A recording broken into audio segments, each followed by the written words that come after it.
This is how we're making our self-wicking planting buckets for our vegetables and flowers that me and Ma are putting out. Just want to show you all how we're doing it. Here's one that's completed, ready to plant. And what you do, you put a watering tube in it that's cut on a taper on the bottom, so when it sits flat, the water can still come out. See, when it sits on a flat surface, the water will still be able to get out of there when you put it in the top here. And this goes down inside the bucket like this, thusly. And then the bucket is filled up in the bottom. Well, first you cut a hole in the side of the bucket, the level you want your water at. In this case, we're going to do 6 inches, which is about to the bottom there of those words. So we're going to punch a hole there. It's not real critical, but just in that neck of the woods. We're going to put a water hole right there. And what that does, when you fill this tube up with water, when it gets up to here, it'll start running out. That way we know we got enough water in the bottom of the bucket. Now, we're putting an air pocket. We're going to put an air pocket in there so it doesn't drown the plants. In other words, if you just filled it up with water this way and put potting soil in, your plants would drown and it'd die. But then this way, it's a self-wicking system. So what we're doing, we're taking our old drinking water bottles, in this case, with a lid on them, and we're putting them all in here like this, thusly. But before we do, we're drilling a hole in the bottom, and one about 6 inches up.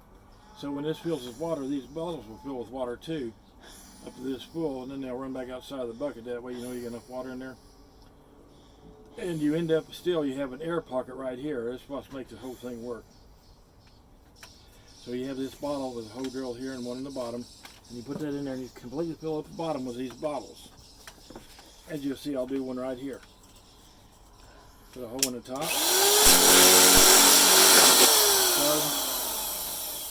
And the hole somewhere in the bottom, close to the bottom.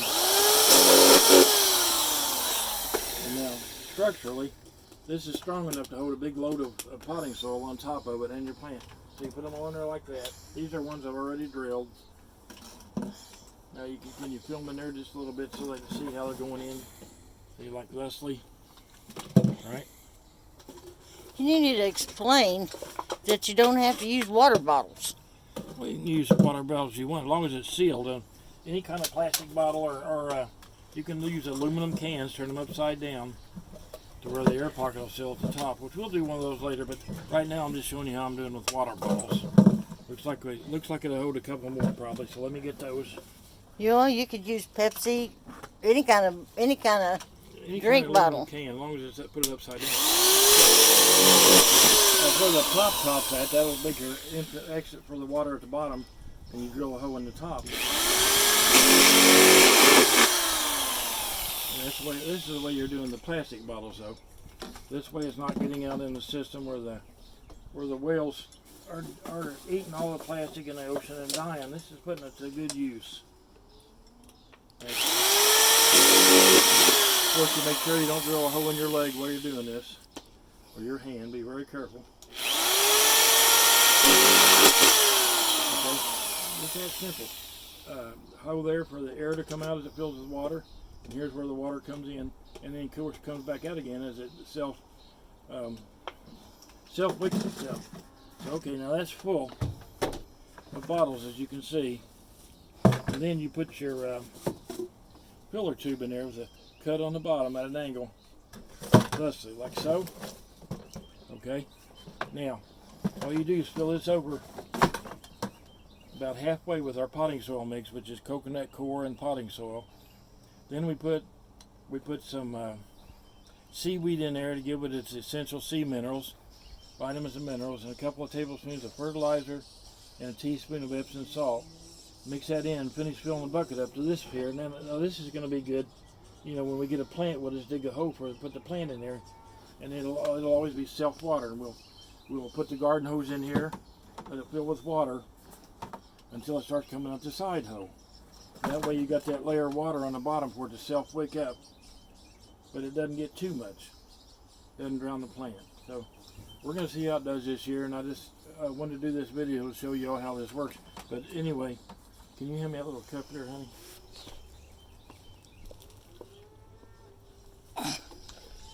I'll show you how this here goes in there around those. You just put your potting soil in there like thusly. Make sure it goes down around the edges of all the bottles. As you can see, a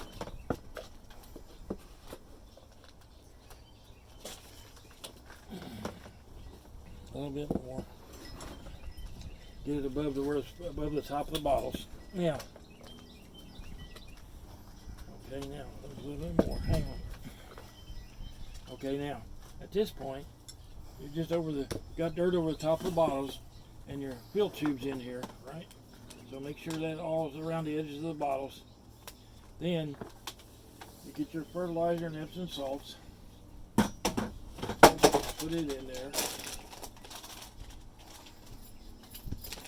Just about a teaspoon of Epsom salt. It's just plants love this stuff. They love the magnesium.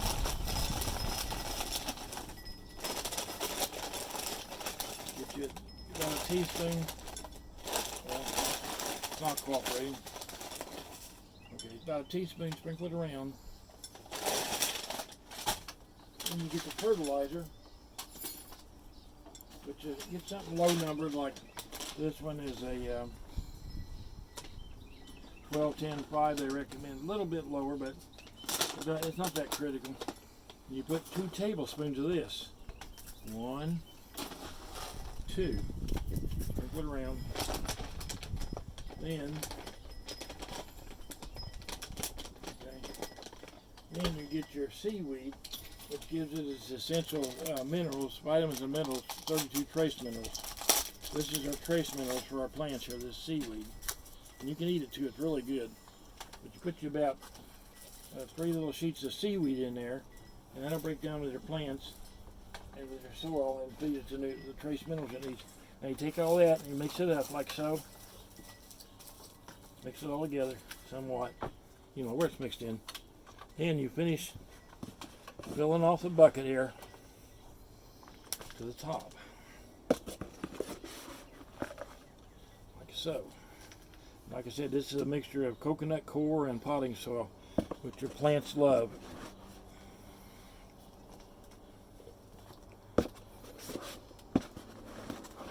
And you can grow anything in this you want to. You can grow tomatoes, flowers, or you can grow root crops if you want to grow some carrots or potatoes, something like that. They'll all grow in this too.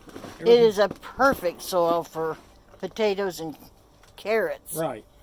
Because those beautiful carrots. And beets. Right. Radishes, because the soil is loose. It's really, really loose. You don't pack it down. You just smooth it out. And as you can see how loose it is, plants love it. They'll root like crazy. Now let me finish this off here because I'm running out. Okay. Run her all the way to the top like that. Okay, now this one is ready to put some plants in. After you get your plants in there, then you pour water in through here with a garden hose until the water starts coming out that side of the bucket. Then you know you got that much water in the bottom of the bucket, and it'll self-siphon up through here, through the potting soil to the roots. Plus they'll be able to get air into them like they need. They need air. And they won't drown. It's a perfect growing environment you can make out of this junk laying around your house. Just out of trash, literally. Okay, that's all for now.